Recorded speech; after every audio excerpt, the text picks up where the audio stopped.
नमस्कार दोस्तों। आज हम पोएम पढ़ेंगे सैडवेल। पिछले वीडियो में हमने इसका इंट्रोडक्शन पढ़ा था मैक फ्लैकनो का। जो सैडवेल है वो मैक फ्लैकनो के आगे का पार्ट है।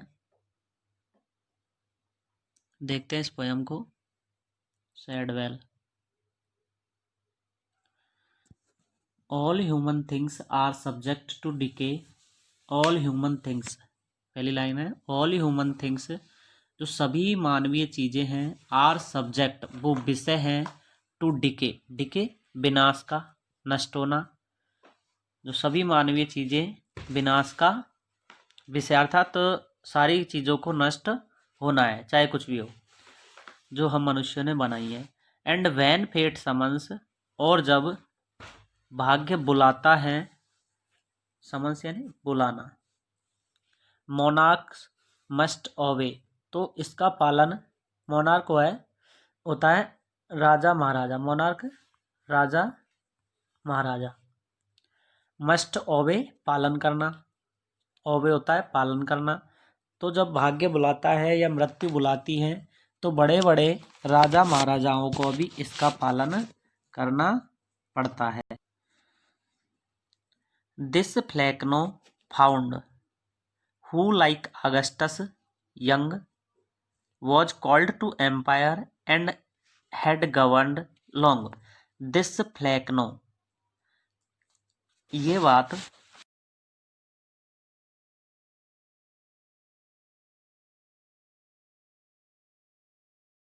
तो अगस्टस के समान, यंग कैसा था, कभी युवा था।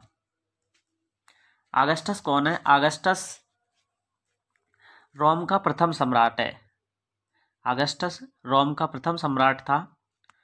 और जो फ्लैकनो की बात है, यहाँ पे पहला वर्ड आया है फ्लैकनो। तो फ्लैकनो, रिचर्ड फ्लैकनो, हमने पहले इंट्रोडक्शन में पढ़ा था। जो रिचर्ड फ्लैकनो है, जो मूर्खता का राजा है, या मूर्खता के संसार का राजा है, वो है रिचर्ड फ्लैकनो। जो अगस्टस के समान था, अपने साम्राज्य का मतलब प्रथम राजा था। वॉज कॉल्ड टू एम्पायर, उसे शासन करने के लिए, एम्पायर यानी शासन करना के लिए, कॉल्ड यानी बुलाया, या उसने शासन किया। And had govern long, govern यानी वही शासन करना, लॉन्ग यानी लंबे समय तक, और लंबे समय तक शासन किया। In prose and verse, prose का मतलब होता है गद्य और वर्स का मतलब होता है पोइट्री, पद। गद्य और पद में वाज आउंड विदाउट डिस्प्यूट, वो बिना किसी मतभेद के अपने आप में राजा था। किसमें? गद्य और पद में। लेकिन किसमें राजा था? Through all the realms of nonsense. All the realms of nonsense का मतलब होता है मूर्खता के संसार में वो पूर्ण रूप से, एब्सोल्यूट पूर्ण रूप से राजा था। मूर्खता के संसार में, रिल्म्स ऑफ नॉनसेंस का मतलब होगा मूर्खता का संसार या मूर्खता।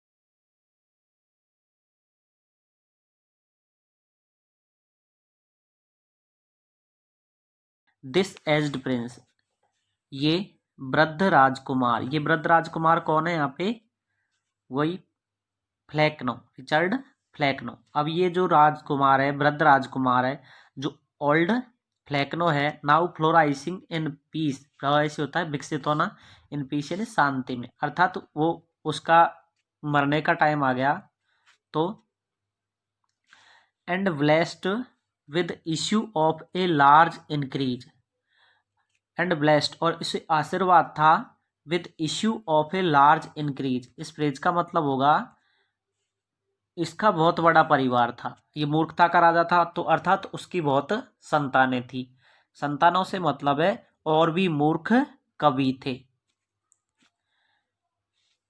Born out with business, born out with business, born out होता है थक जाना। बॉर्न आउट का मतलब थक जाना, विद बिजनेस अपने काम से। यह अपने काम से थक गया। काम क्या था? पोइट्री लिखना, गद्य और पद्य लिखना, पोइट था। Did at length debate, debate होगा विचार करना। एट लेंथ आखिरकार उसने विचार किया। To settle the succession of the state. To settle the succession होता है उत्तराधिकारी, सेटल स्थापित करना, सक्सेशन उत्तराधिकारी, स्टेट साम्राज्य का। इसका साम्राज्य कौन सा था? मूर्खता का।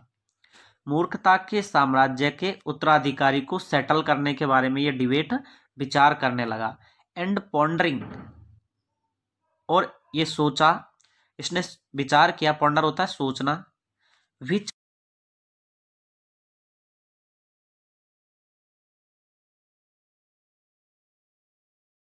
उपयुक्त है, फिर तो उपयुक्त है। टू रेन, किसके लिए? शासन करने के लिए। And wage immortal war with wit, और इस जो शाश्वत युग वेज लगातार जारी रखे। इमोर्टल वार, शाश्वत युद्ध को, विद विट बुद्धिमत्ता से। इस शाश्वत युद्ध को लगातार जारी रखे, अर्थात इस मूर्खता को जारी रखे, ऐसा कौन सा पुत्र है? तभी वो cried it is resolved. Cried, ये सॉल्व हो गया, रिसॉल्व सॉल्व हो गया। For nature pleads that he should only rule who most resembles me. ये बात जो प्रश्न था कि कौन अब मूर्खता का राजा बनेगा, तो अब ये अपने आप सॉल्व हो गई उसके दिमाग में एकदम से। फॉर नेचर प्लीड्स, क्योंकि ये तो प्राकृतिक नियम है, स्वाभाविक नियम है। प्लीड्स यहाँ पे नियम।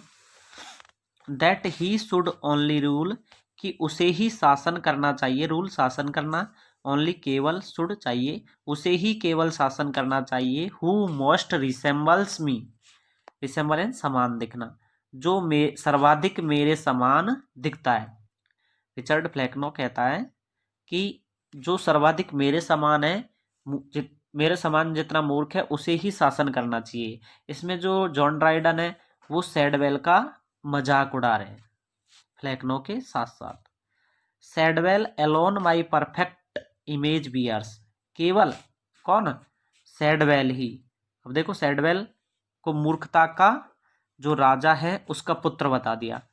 सैडवेल alone my perfect image bears, केवल सैडवेल अकेला ही, अलोन अकेला, मेरी पूरी पिक्चर को, इमेज को धारण करता।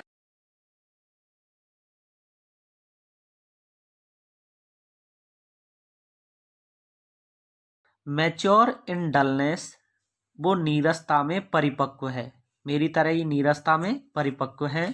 From his tender years, tender year का मतलब है बचपन से ही, बचपन के वर्षों से ही। Well alone of all my sons is be who stands confirm in full stupidity. Shadwell alone, Shadwell अकेला ही, ऑफ ऑल माई सन्स, मेरे सभी पुत्रों में, इज बी है, हु स्टैंड्स जो खड़ा है, कन्फर्म बिल्कुल दृढ़ निश्चित होकर, इन फुल स्टुपिडिटी पूर्ण मूर्खता में। अर्थात सैडवेल ही अकेला ऐसा पुत्र है मेरा जो सबसे ज्यादा मूर्ख है। अब मूर्ख है इनका मतलब है कि वो बहुत ज्यादा मजाक उड़ा रहा है। सैडवेल का पॉइंट उसको सबसे ज्यादा मूर्ख बता रहा है। द रेस्ट टू सम फेंट meaning make pretence. The rest, rest का मतलब है जो मेरे और पुत्र है या जो मेरे और उत्तराधिकारी है। टू सम फेंट मीनिंग, वो फेंट, सम यानी कुछ, फेंट मीनिंग थोड़ी सी सार्थक बात, सम यानी कुछ, थोड़ी सी, फेंट मीनिंग थोड़ी सार्थक बात, मैक प्रिटेंस वो मजाक में कर सकते हैं। और जो मेरे पुत्र है और उत्तराधिकारी है वो तो थोड़ी बहुत मजाक में सार्थक बात कर सकते हैं। बट सैडवेल, लेकिन जो सैडवेल है, नेवर डेविएट्स, डेविएट्स होता है विचलित होना, इनटू सेंस, वो समझ में कभी भी विचलित नहीं होगा, अर्थात उसे समझ कभी नहीं आएगी। सम beams of wit,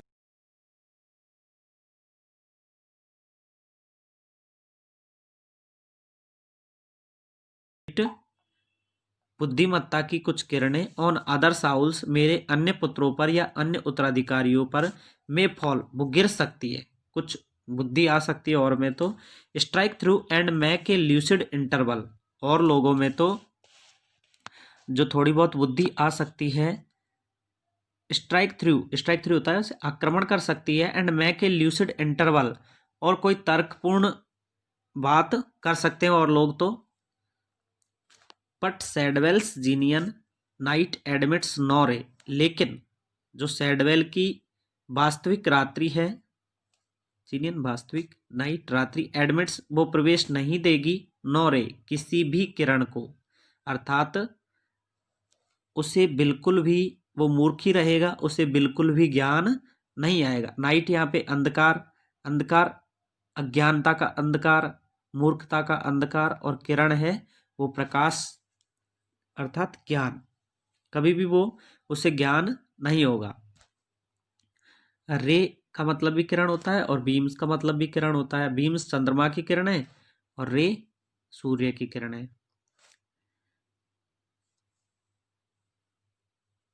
his rising fogs prevail upon the day,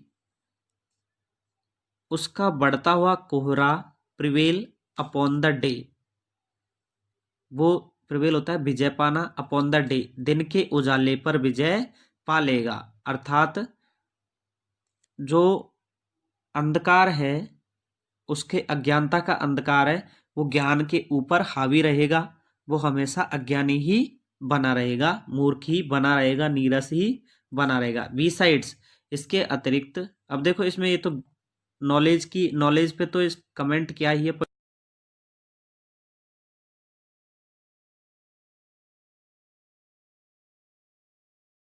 इसके अतिरिक्त his goodly fabrics fills the eye, उसका जो गुडली फैब्रिक है, गोल मटोल शरीर है, फैट, उसकी जो फैटी बॉडी है या गोल मटोल शरीर है, फिल्स द आईज, वो आंखों को भर देता है, एंड सीम्स, और ऐसा प्रतीत होता है, डिजाइंड, कि उसे डिजाइन करके बनाया है, फॉर थॉटलेस माजेस्टी, विचारहीन, थॉटलेस विचारहीन, माजेस्टी राज मर्यादा के लिए, शान के लिए। Next, thoughtless as monarch oaks that shade the plain and spread in solemn state supinely reign, thoughtless, वो इतना विचारहीन है, इतना नीरस है, एज मोनार्क ऑक, की जो ओक का वृक्ष होता है, दैट सेड द प्लेन, जो पृथ्वी पर छाया देता है। मोनार्क, मोनार्क मतलब 300 वर्ष तक बड़ा, बहुत बड़ा होता है ओक का पेड़, 300 वर्ष तक रहता है, लेकिन इसकी पृथ्वी पर छाया नहीं पड़ती है। इसी तरह सैडवेल है, जो अपने आप को पोइट तो मानता है, लेकिन अच्छा पोइट नहीं है, and spread in solemn state, और जो ओक का पेड़ है वो गंभीर दशा में, सोलेम स्टेट, सोलेम गंभीर स्टेट दशा में स्प्रेड फैला हुआ होता है, सुपाइनली रैन, और आलस्य से शासन करता है। जो उसी तरह सैडवेल भी विचारहीन दशा में सुपाइनली रैन यहाँ पे काव्य लिखता है।